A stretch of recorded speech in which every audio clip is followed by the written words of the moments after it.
Today I have an update for you. I always like to keep it current on how we like to set up an inverter for our RV and how we like to power everything in the RV. And today we have an exciting new piece of equipment that is hopefully going to make that easier. So that's what we're looking at today.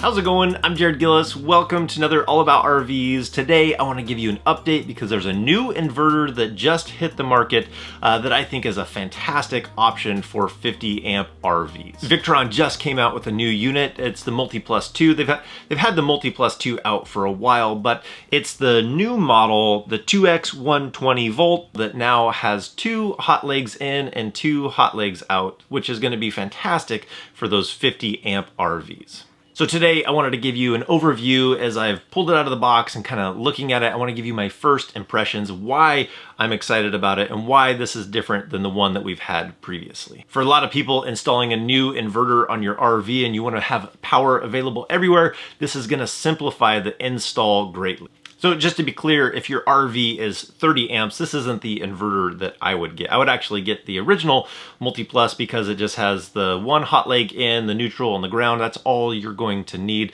It's going to do fantastic for that. But with the 50 amp RV, we've always tried to work around these things if we want to have power available everywhere. This is going to eliminate the need for the SPS. We don't need that smart phase selector. We don't need the manual switch. It's all going to be handled internally inside of this unit, so you can see why that would be really exciting to install it this way, and you don't have to worry about anything else to go along with it. I have a feeling that this new MultiPlus II is going to become my top pick inverter for 50 amp RVs, but I have to put it through the paces first. I'm going to have to put it on the RV, try it in hybrid, inverter mode, and in the pass-through to make sure that there's no surprises. It has nearly identical output as the original one, a little bit less on peak, but the same 3000 VA that we liked in the last inverter. But let's take a look at a few of these differences because I'm actually going to install it in a different location because the form factor is slightly different. It's a little bit thinner, it's not the same shape as the original MultiPlus, and it's a little bit taller. So for us, it won't fit in that bay vertically, and I'd like to install it vertically just because of the heat dissipation. I would prefer to mount it the way that it was designed. So it has air vents on the bottom and would allow that hot air to escape out the top. Also, this new unit mounts the same way that the old one did by mounting that plate on the wall, and then you can hang it on that plate and then anchor it to the wall. Now, as we look at the unit in here, we can see that the front looks a lot different. There's no switch on the front of it, and we can see that we have a switch now on the bottom of this unit, which I think is going to be fantastic because I did hit the switch on the other one once or twice, and it ended up killing the entire power to the entire RV, which would make sense. You turn it off, you turn off the power to the RV. So it is now under there, so it's going to be a little bit harder to actually switch that off accidentally. So that's great. It gives us the diagram of how it works in here, intended for continuous use. You can have this thing on non-stop. It's a very robust inverter.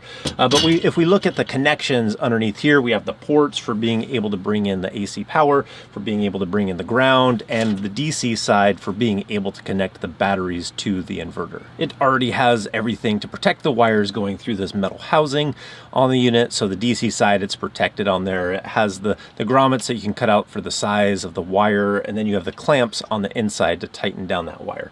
And if you look at the connections, this is where it's different from the other MultiPlus. So the original MultiPlus, we just had line 1, neutral, and a ground, but now we have that line 2 on the in and the out of this unit. That's what sets it apart from the original MultiPlus and the MultiPlus II that came out before this one. This is a different model that has that capability. This is also where you'd have the connections for the temperature sensor, the voltage sensor, any of the USB or the Bluetooth dongle, or even being able to have an auxiliary battery on a trickle charger. So you have all those connections underneath in this access panel area. So that's what's kind of different on the outside, but on the inside is where a lot of that internal switching is happening.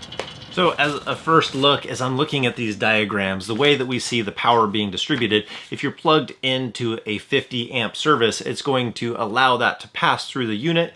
It'll use the power going through that, and on line 1, it'll charge up your batteries, so that's all happening seamless in the background.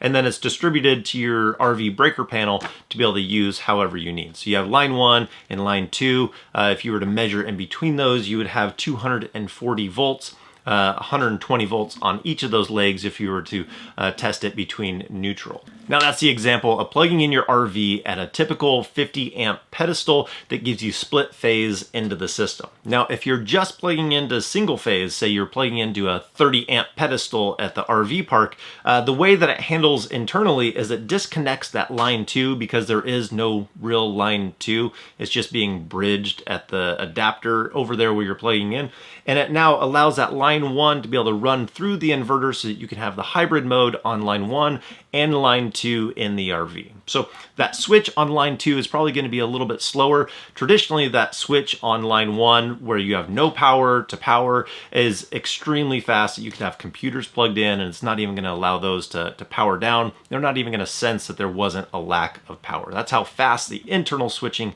typically is. So I'm excited to test out the switching between the different sources and how that happens on line 1 and line 2 internally. Then the third diagram on here shows us how it delivers power to line 1 and line 2 just using the inverter. Now, with this unit being so new, it's hard to get your hands on one. The pre-orders sold out really fast.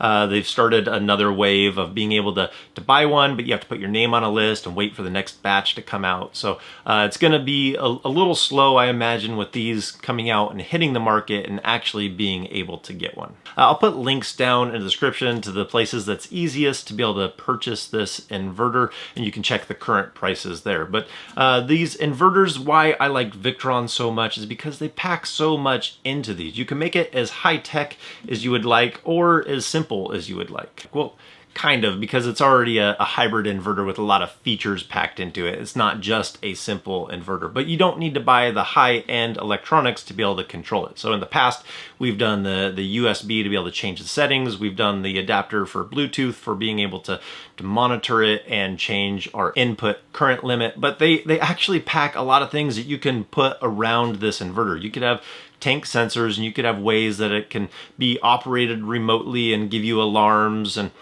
there's a lot of things that can be added onto this unit. So let me know if you'd like to see or hear about some of those things of how you can build a system that makes your RV more of a smart RV and to be able to integrate a lot of these things into the RV. So put a comment down below if you would like to see some of that. But I'll get testing on this unit and be able to run it through its paces, fully give you my impressions, what I thought of it, how it performed, and how I installed it on the RV with a diagram that you can download. So that will be coming up in a future video. So I think that's gonna do it for today. If you like this video, give it a thumbs up. If you wanna see more videos about RVing, hit that subscribe button. And if we don't see you on the road, hopefully we will see you next video.